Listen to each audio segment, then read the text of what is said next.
when we meet on Wednesdays. He assisted the council members in whatever they needed.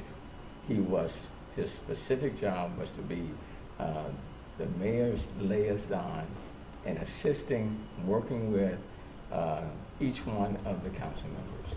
And quite candidly, he did an exceptional job at that. And how often would he meet with you, and how much did you trust him? No, I trust him. I had no reason not to trust him. But he would meet with me. We have regular meetings on Monday, Wednesdays, and Thursday mornings. And then, of course, he was the liaison with our council members. And he's done that position before. What he did for the previous mayor, he did also for me. And quite frankly, and I think the council members can better attest because he was their liaison, he did that job exceptionally well. And the allegations that's being reported from last night, quite frankly, are out of character with the person that I've come to know. But Mayor, you know federal investigations as an excellent attorney yourself. You've been in this game for a long time. They're not interested in someone maybe changing a license from a bar to a restaurant. How concerned are you about what the federal government is truly looking at here at City Hall? Ted, now you are injecting yourself. I can't speak to the allegations. So I can tell you what the feds are doing or not doing or they're thinking. And I think it would be wrong for you to do the same. Well, how concerned are you about what they may be talking to him about? I'm concerned if any employee, any one of 22,000 employees, does anything contrary to policy or to the law. That would be any of the employees, no matter who that particular person might be. But I'm not going to speculate on something that I have no information on. And I think that would be unfair. It will run its course. But it has to be somewhat of an unsettling feeling, isn't it? To have someone so close to you in this position? No, Ted. It would be unsettling if any employee, any one of the 22,000, okay, it would be unsettling. And that's why we are sending out HR a notice to all 22,000 employees. And quite candid, you all have covered people, one employee who didn't work for me at all. So let's not try to draw that type of distinction here. If any city employee does anything wrong, contrary to policy or to the law, it would be unsettling. And are you concerned they're looking at you? No, sir, not at all. And for you to say that would be totally unfair. Okay? That would be wrong. But no, sir, not at all. Mayor, can you talk a little bit about what the city's policy or procedure was during COVID restrictions to classify the difference between bars and restaurants? What department was making those classifications, and how are those? Quite frankly, that was more of a state policy. Not that was. Because it was 51%, I think, right? That sales. was. But let me just say, from a factual point of view, that was a state policy. That was TABC. That was the state that gave that directive to TABC in order to keep, quote unquote, bars open, for them to shift their business profile to serving, I think, 51% food. That was TABC. That was not the city. I remember that, but I remember also, at the time there was frustration because they were punting all enforcement to the local jurisdictions. And I remember, I think, correct me if I'm wrong, but the fire department was the one that the city department was routing those complaints to about COVID restriction violations, and the fire department was the one that going through and checking. I can't say that with any degree of certainty. I do know that was the TABC. They ended up making those final determinations. So that was more of a state policy, not a city so policy. As far as you remember, the city wasn't doing any classification of bars and restaurants? Not in terms of shifting from a bar to a restaurant.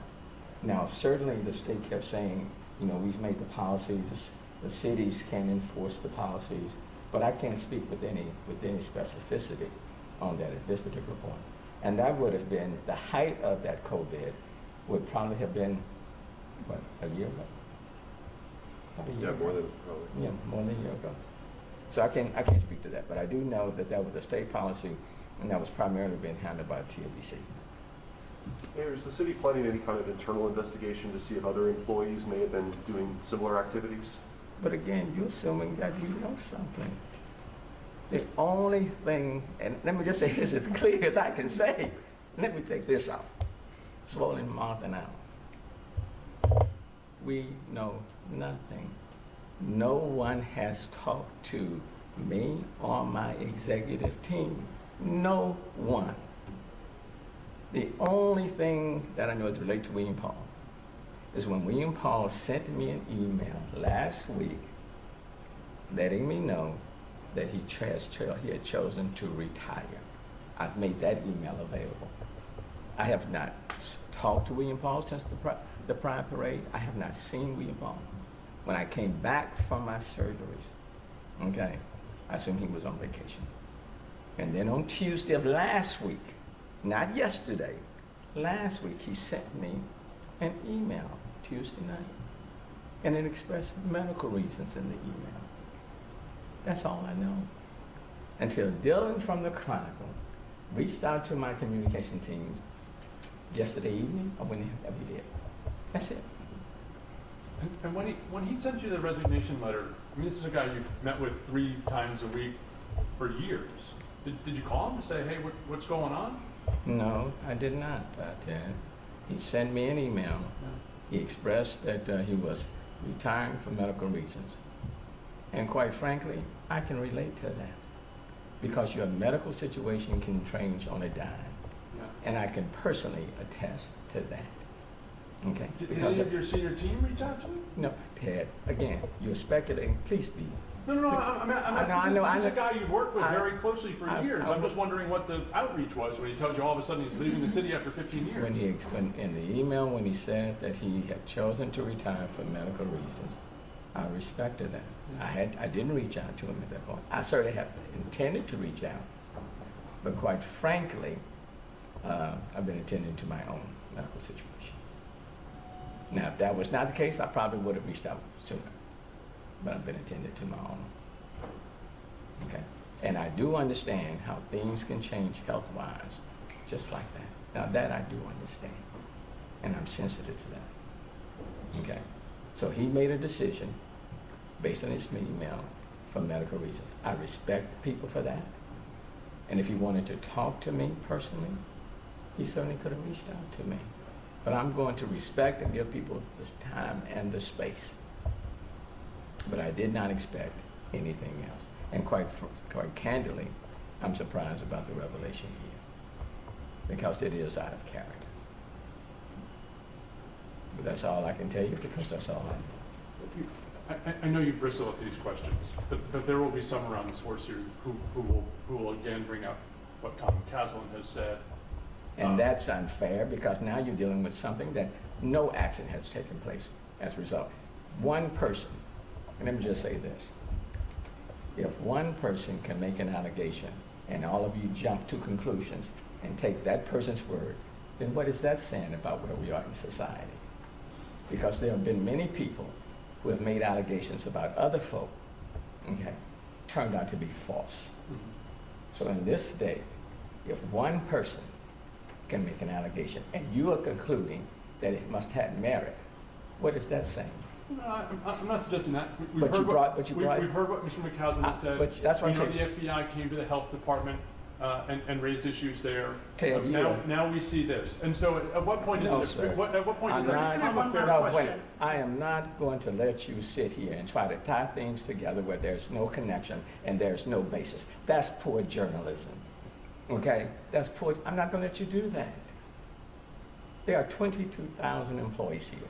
Now you're bringing up somebody in the health department, way down in the health department, that was making $75,000 a year. And now you're trying to tie that to me. No, sir. Yes, you can let me finish. Okay, let me finish. And then you're bringing up Tom Caslin. What in the heck does that have to do? Who makes allegations, no merit to them. And now you're trying to tie it all together. So what is the purpose here?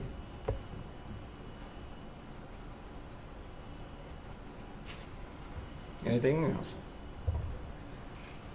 Now, I know you want information. I've given you the facts. I've given you what I know or what I don't know. Now, whether or not you try to insinuate, that is on you. But credibility goes both ways, not just one way. You want me to be credible? I think it's important for the public to have you be credible as well. And not try to tie insinuations where there's no basis in fact. And then it's assassination by insinuation. I've been down that road before. Okay? I've been down that road. Well, I think the way we clear it up is asking questions, Mayor. Well, And I thank you for taking But the there has to be a basis and a foundation. There was. Because you can ask a question with no basis in fact, and then it becomes an insinuation, and then you allow people to grab and draw their own conclusions. And I think journalism should also have its own integrity. Now, you have every right to ask the questions. I have a responsibility to stand before you and answer them. And I chose to stand before you this morning. We haven't done this in a while. Okay? I chose because you deserve to hear from me. And quite frankly, not just you. The city deserved to hear from me about someone, yes, who was on my executive team, who was a council liaison. So they deserve to hear from me. And I want people to hear from me. Okay? And I want to answer your questions. The only thing that I ask, be fair. That's the only thing that I ask. You can ask the hard questions, but be fair. Okay, thanks. Thank you.